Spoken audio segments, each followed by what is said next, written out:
Okay, so coming up now is the second part of our Monarch of the Month series. If you listened to the episode last month, which if you haven't done, please go back and do that. That's where we started, went right back to 1066, and the local historian that I've been chatting to about this, he took us right back to William the Conqueror, talked about the Battle of Hastings and what William the Conqueror did in his time as our monarch. So for this one, we're going to continue. A reminder of how this series is going to work. We're going to go right from 1066 until the modern day monarchy. So each episode will probably cover 2 to 4 monarchs in chronological order. We dedicated one whole episode to William the Conqueror because that's where it did start last month. So like I said, go and have a listen to that, and then this one will make sense. But this is another really interesting one. So here we go. Monarch of the Month! Who was the king or queen that followed William? The next king after him was William II, William Rufus. Which was his second eldest son. Right. He barred his first son, who was Robert, after his dad. He barred his first son from becoming King of England that fell out. His first son did try to invade England at later dates, but he never succeeded. But his first son became the Duke of Normandy. So William Rufus, William II, was King of England, but he wasn't the Duke of Normandy, whereas William was King of England, Duke of Normandy. He was called, his nickname was William Rufus because of his ruddy complexion. As I've said already, he was the second son of William the Conqueror, and he never married, and he was reputed to be an homosexual, but there ain't any proof of it. And like I've said before, in those days, all the records were written by monks and one thing and another. And because William Rufus was very much unlike his father, as far as the church were concerned, he didn't like the church and he gave them nothing. So they were very biased. So whether it were them that started the rumours that he were, if there were rumours, that he were homosexual or not, who knows? He actually died, and this is one little interesting, because he had a reasonably uninteresting life. He was in the New Forest hunting with a guy called Walter Tyrrell, and as soon as this had to hit him, Walter Tyrrell was supposed to have gone, and he went to he exiled himself in France. He was never brought to justice, and he always denied that he was even there. But there is a modern day theory that William II was a follower of an ancient pre-Christian religion, and that he was killed. And there is stories that his younger brother, Edward I, was the one who instigated it because he wanted to become king. Whether or not any of that is true, it's a matter of opinion. So your listeners can think to themselves, well, I can research all this, I'll have a go. But they won't find any proof of any of it. But again, it's just nice to think, is it right? Or he was the first English, inverted commas, king to be buried in England. Because they weren't all buried in England. You know what I mean? A lot of them were buried his father, William the Conqueror, buried in France. Buried in Normandy, and like some of the others were buried in Normandy and what have you. But yeah, it is. But he's not one of the kings that you could go on and on and on and on about it. There's many a king that you can talk for hours about. A typical example. I mean, how many days do you want to talk about Henry VIII? You know what I mean? You can go on and on and on and on about Henry VIII. William II wasn't particularly one of them kings.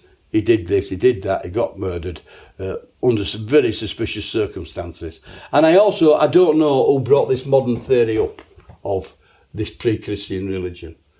But it makes sense that his brother had something to do with his murder, whether it were pre-Christian magic rites or not, because he immediately, upon hearing upon his death, or knowing upon his death, straight to Winchester, as quick as he could go, got himself crowned king, got the crown jewels, blah, blah, blah, blah, and became king. So one would think that, you know what I mean, but there's nothing else to talk about William II, really. Yeah, fine. Nothing else. So who followed him? The man that followed him was his younger brother, Henry. And another one of William the Conqueror's sons. Yeah. He was another one of William's sons, and the last one. So William the Conqueror, he had 10 children actually. Did William the Conqueror 10 legitimate children, and 2 of them became king: William II and Henry I. Henry I's nickname was known as Beauclerk. Why is he known as Beauclerk? He was known as Beauclerk. He was the only king of any note since Alfred the Great who could write. He was the only king that could write. So he was known as Beauclerk. He was another one that was married to a Matilda, who was the daughter of Malcolm III of Scotland. As I said, when he heard about his death, straight away rushed to Winchester Cathedral to seize the crown jewels, because if you had the crown jewels, you were king, you know what I mean? I've got the crown jewels, never mind, you know what I mean? So you had more of a fact of being king. And he beat him because Robert, like I've said already, the Duke of Normandy decided on William's death, well, I'm going to be king. But Henry beat him to it. And also, he had the same traits as his brother as regards to the church. I'm not giving you any land, it's mine. So, you know what I mean? So he didn't have a right good write-up, and they didn't want a right lot written about him, you know what I mean? And he was another one. He died in Normandy of dysentery. Again. Yeah, and he was brought on by, he overgorged himself with lampreys, which are like eels. And he gorged himself on them, and it brought dysentery on. So whether or not they didn't wash them properly, or whether he tried to eat more alive or whatever, I don't know. But he was another one that died of dysentery. So you've got William the Conqueror died of dysentery. You've got his son died of lead poisoning or iron poisoning, and then the next one died of dysentery. So and he was also buried. He was buried, and I don't know why, but he was buried in Reading, at Reading Cathedral. So he was buried again. He was buried in a cathedral. He was buried in the status that he should have had. He was buried in a cathedral. So they must have brought him back. They brought him back from France. I apologise. Not from France, from Normandy. They brought him back from Normandy and buried him in England. And again, he didn't. He wasn't. You know what I mean? He wasn't particularly noted for anything. He didn't make any laws. He didn't, apart from thieving throne and perhaps murdering his brother. You'd say that were a pretty colourful life. No, not really. Not in them days. Well, no. Pretty standard. In them days, no. It was just sort of like box standard to murder your brother. I mean, you've only got to look at Shakespeare's adaptation of Richard III, and what he was supposed to drown people in vats of Malmsey and all sorts of stuff, haven't you? Mind you, I don't believe that any of that's quite true. But it's certainly more colourful than what he didn't. Yeah, I murdered my brother. Yeah, okay, yeah. So he was the last of William the Conqueror's sons. He was the last of it. Yeah, he was the last of the sons. Then came his grandson, William the Conqueror's grandson. William the Conqueror's grandson, who was called Stephen. And there's only been 2 kings of England that hadn't had a regnal number. Stephen. So there's only been one king, Stephen. You can't call him Stephen the First, or he's not known as Stephen the First because there was never a Stephen the Second. And then the other one that didn't have a regnal number was John. There's only one called John. For all, in this day and age, they generally call themselves what they want to call themselves. They have to have that name in the name. But like, for instance... It could be a middle name. Like, for instance, the Queen's father, his name was Albert. He was known as Bertie. But when he became king, he chose the name George because George was in his name. It is said, how true it is, I don't know, that Charles has said that if he becomes king, that he will use the name George. He won't be Charles III, he'll be George the VII. Whether or not he will do that, or whether he'll become king, is a different matter. I assume Stephen was his real name. I've never seen anything to countermount that his name wasn't Stephen. I mean, his name wasn't William Stephen, his name was Stephen.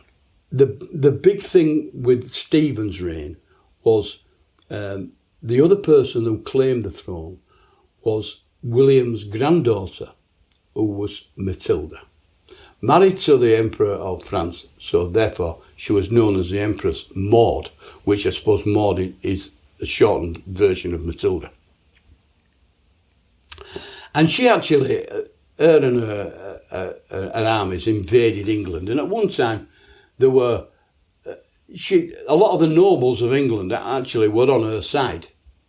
So, in effect, she was, if you want to be right down to the thing of it, she was the queen. But she's never been accredited being queen. Obviously never been crowned neither, but then there's other people that have not been crowned. But, yeah, but eventually what happened was there were various battles, and she got taken prisoner, and then she escaped, and then her army took Stephen prisoner, and he escaped, and what have you. And eventually they came to an accord where Matilda agreed to go back to Normandy, provided that Stephen made her son, Henry, the heir to the throne, because Stephen's son had died. Probably a dysentery, but I don't really know what it was. So that's what happened. So he became king. He wasn't king for very long. He was only king for less than 20 years. When he died, and believe it or not, he died of dysentery. Yeah, there's a theme. Yeah. But the only other thing that you can say about Stephen was, he was ruled by the barons. He was a very weak king. People tend to think, again, about the kings and queens of England, is that it was an absolute monarchy, which it was an absolute monarchy. The king ruled, or the queen ruled, or whatever. But if they didn't have the support of the barons, the nobility, they couldn't really rule. And in Stephen's case, he was very weak, so they ruled. For all, he rubber stamped everything and said this or whatever, or blah, blah. They let him rule, and let him have his palaces and his whatever he had, you know what I mean? But they actually ruled in his stead. And accepted the fact that Matilda's son would become the next king. Because William the Conqueror actually got the barons at one time to support Matilda if ever it were to come out that she would be queen. And they did. But then, like most of them in them days, and it all depended on what were good for them at the time, they decided when it were her time to be queen, no, we don't want a woman. We'll have Stephen instead. Because he was a grandson. So he had the same, shall we say, right to the throne as she did. But like, as I say, in them days, the queen, it wasn't just an automatic right of the eldest person becoming the next monarch. It were who the king had dictated in his will who were going to be the next monarch. But of course, they dictated it, and most times it happened. But then there were times when it didn't. When it was disputed. It was disputed, and they said, no, we don't want them. So they both had the same claim to the throne, but the barons decided that Stephen were going to be king, on the proviso that Matilda's son would become King of England. And that's exactly what happened. Henry II. Henry II. So next time, we'll start with Henry II. We'll start with Henry II. And we'll go from there. Yeah. Fantastic. So there you go. If you've listened to both episodes, you now know about all the monarchs, from William the Conqueror until King Stephen. We'll continue this series next month, and we'll kick that off with Henry II, so look out for that.